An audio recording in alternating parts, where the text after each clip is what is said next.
अस्सलाम वालेकुम दोस्तों, मैं आपका दोस्त मोहम्मद फ़याज़। आप देख रहे हैं मेरा यूट्यूब चैनल मोहम्मद फ़याज़ परदेसी। उम्मीद करता हूँ आप सब ठीक ठाक होंगे। अल्लाह पाक अपने हिफ्ज़ व ईमान में रखे। जो परेशान हाल है अल्लाह पाक उनकी परेशानियों को दूर फरमाए। आज मैं ये पार्क में मौजूद हूँ। बहुत प्यारा और बहुत खूबसूरत नज़ारा है और बच्चे अपने मौज मस्तियाँ कर रहे हैं, ये देख सकते हो आप। तो अगर वीडियो अच्छी लगे तो लाइक ज़रूर, शेयर, कमेंट कर दीजिएगा।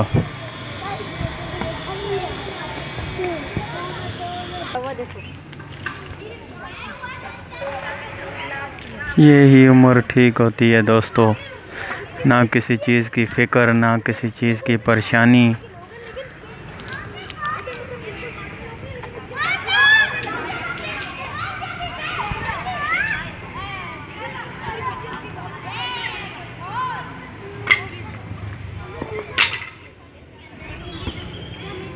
ये कौन सी गेम खेल रहे हो हैं?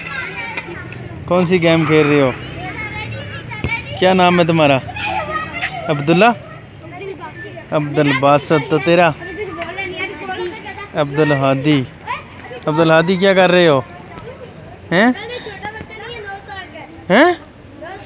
नहीं हो यार, दो झूठ बोल रहे हैं। 9 साल गए, 2 साल गए।